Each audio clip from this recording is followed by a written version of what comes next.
Biafra as Biafran government's global diplomatic moves throws Nigeria off balance and they are crying left, right, center. I welcome the Prime Minister to the stage as he addresses the press. Ndewo, Prime Minister. Good evening, Minister of Information, Biafra, Republic Government in Exile, and the de facto in the homeland, and of course, doubles as the Minister of Communication and the Deputy here. I welcome every one of you, fellow Biafrans all over the world, those that are listening live, and those that will listen after this particular Ladies and space. gentlemen, welcome. I have come this evening unannounced to brief Biafrans on the success that the Biafra government are making globally. We need to, as we approach December 2nd or the November-December convention, it is very important and imperative that we keep you updated every time when the opportunity calls. My fellow Biafrans, you must understand one thing, which will become a norm as we go forward.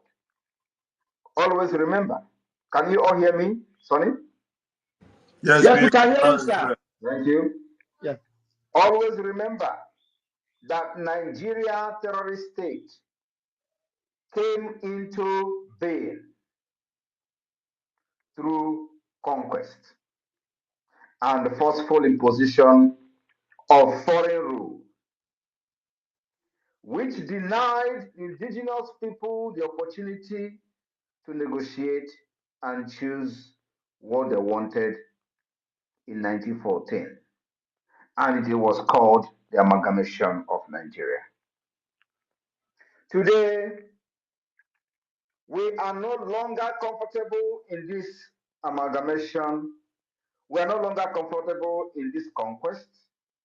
We are no longer comfortable in this injustice, in this faulty foundation. And we say it is time for redress after decades.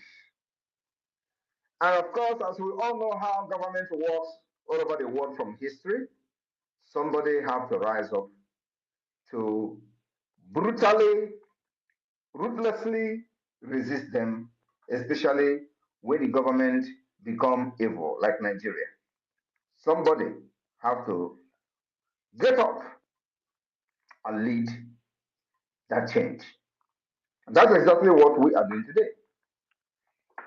Like they have done it in America and other parts of the world. America took the bull by its horn in 1776 against the same people we are fighting today in Proce. And that's exactly why it is important that you know the diplomatic wave of the Biafra government today. In the past weeks, the Biafra government has met notable decision makers in the United States, Washington, D.C., on a diplomatic consultation over the Biafra coming declaration in Finland. And of course, this consultation continues, including consultation with a high level individuals across Asia, and of course Africa as well. Like you all know, last week, the officials of the Biafra government met with dignitaries, policymakers, decision makers, including the Speaker of the House of Representatives of the United States of America. We will continue to educate them on the need for Biafra to become an independent state. We will continue to educate them on the need to support the declaration of Biafra. We will continue to educate them on the need to also support the Biafra self-referendum, because Nigeria are taught by locking the door of the constitution, they have defeated everybody, but we are smarting them. So this consultation will continue even after the declaration of the 2nd of December 2024, until those who have what it takes to pursue and support the recognition of Biafra will understand the need for them to do so. My fellow Biafrans, I want you to understand one thing, that the civil disobedience that we have used for the past 3 years have yielded the exact and even more than the result we required and we expected from it. And you know, with all the propaganda, the blackmail they use trying to demonize our people, demonize them, not to continue to sit at home, they failed. And let me tell you, you know, one of the things they usually come with is that, oh, you are destroying the economy. Oh, the sit at home, because of the sit at home, they have lost billions in the Southeast. Now, let me make it very clear today. Any day they come with such nonsense, ask them, when the sit at home was not there, they were making this billion. What have they done with the billions? Ask them, what have they done with the billions? And what have the sit at home now done to stop that thing that we're doing with the billions?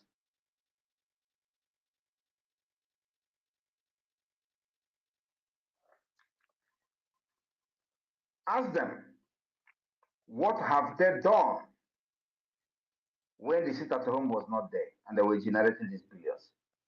Did they use it to build road? The answer is no. Did they use these billions to build hospital? The answer is no. Did they use this billion to build social amenity for you? The answer is no. Did they use this billion to give you national insurance scheme? The answer is no. Did they use this billion to give you free education? The answer is no. Then why are they now so worried about losing these particular billions to the sit at home? Do you know who it is affecting? It's affecting them. That billion they were looting is what they cannot loot again. And everybody is hungry. All of them. But sorry about this. Can you still hear me? Yes, sir, we can hear you, sir. Ask them, how have this sit at home destroyed ordinary man's economy when they were not actually getting, they were not sharing those billion with them? How have this sit at home,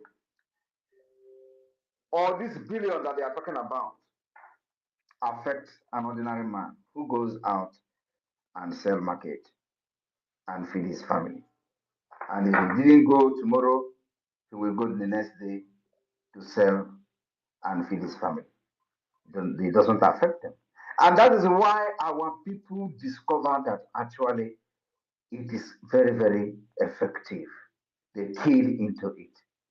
But the people that are subjugating our people to slavery were the one shouting and crying of economy.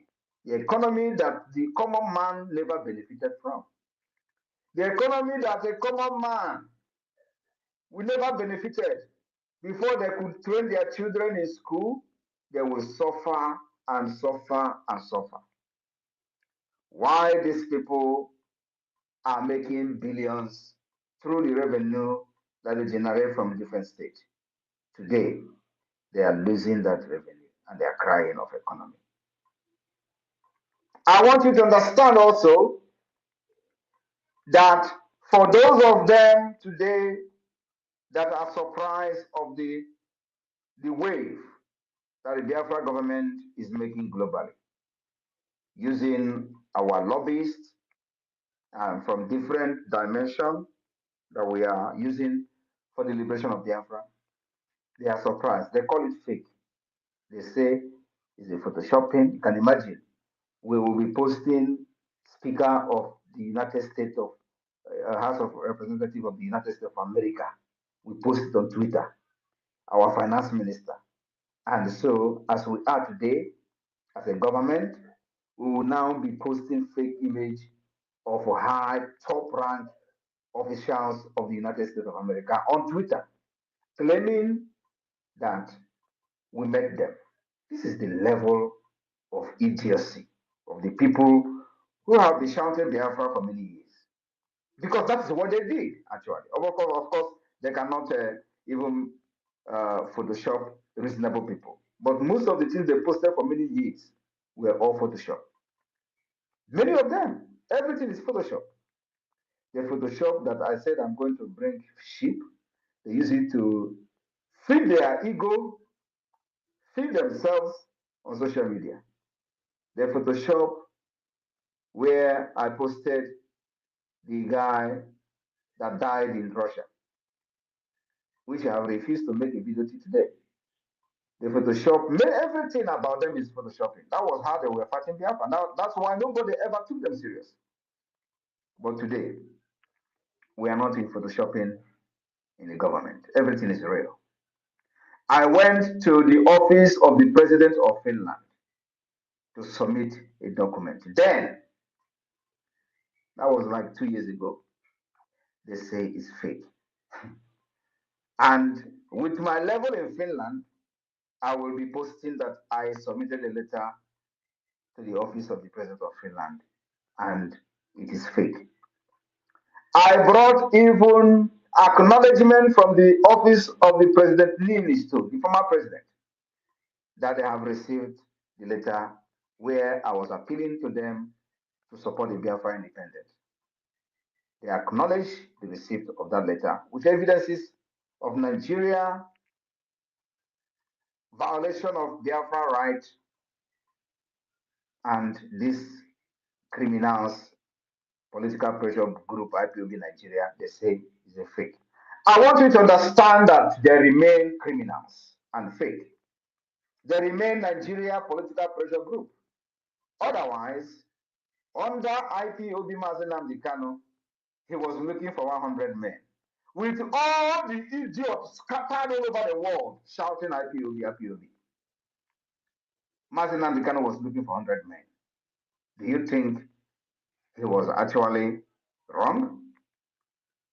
Do you think Mazen Nnamdi Kanu was wrong to be shouting for 100 men on Radio Biafra, where this illiterate will littered everywhere, doing container shipping with IPOB money?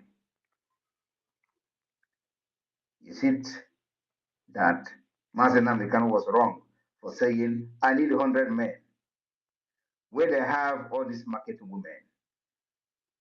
If market women is I don't want to belittle the market women, they're actually very hardworking people. But today, when we say that we are not going to use lobbies, we're not going to waste money on lobbies, was when we do not have the foundation.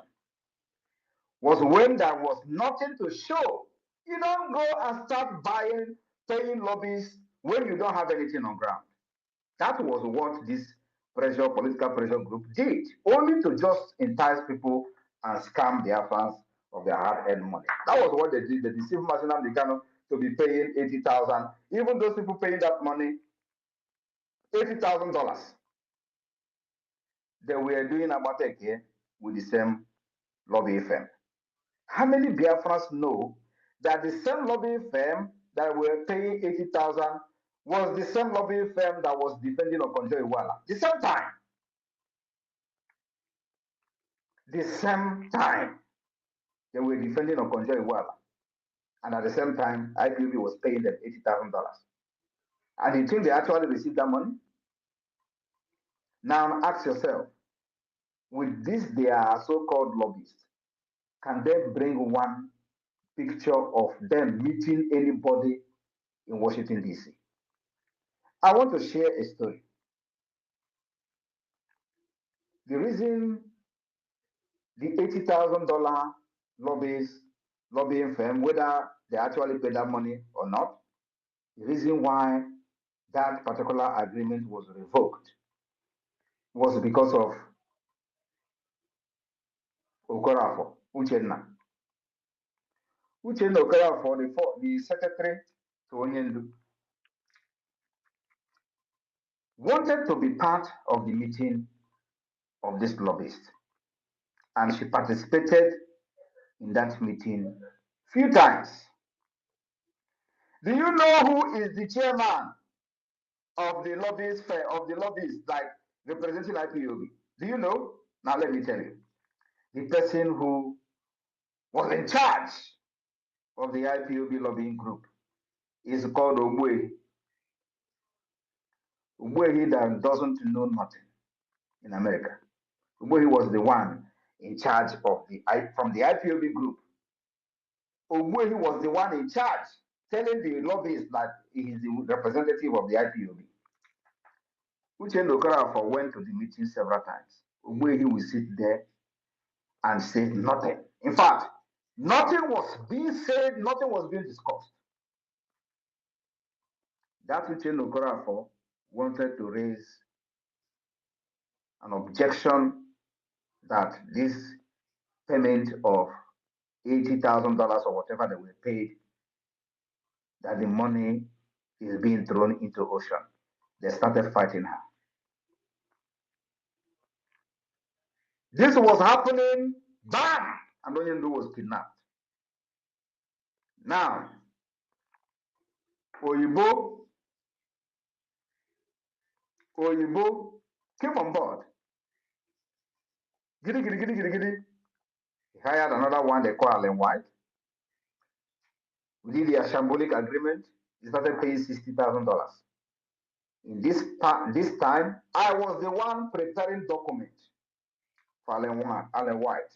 I was the one, Simon Ekpa, was the one preparing, filing annexes, evidences of the Nigeria human rights violation against Biafra people. I was the one compiling documents day and night. I didn't sleep. But they were the one receiving $60,000. Nothing. The first annex, I filed it. The second annex, I filed it, working with somebody in Strasbourg. I am sharing this story because I don't think I've shared this story ever. At a point, I questioned why 60,000 is being paid because I am doing this job by writing and compiling these evidences as an annex. I will do it. They will tell me to do it again. I will do it. They will have some kind of proofread these annexes up to 5 times. I will not sleep to make sure that these annexes met the standard requirement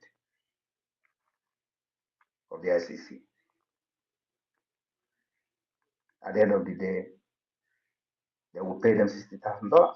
I begin to question Oyibo before she begin to say, okay, now maybe we are going to stop paying them. Why am I telling this story? Then I said, we will never hire lobby. We will do this ourselves until further notice. Because you don't hire lobbyists when you don't have any structure. You don't hire lobbyists, and what are they going to be telling the people you are meeting? Oh, that you are from Biafra land, you are fighting for freedom.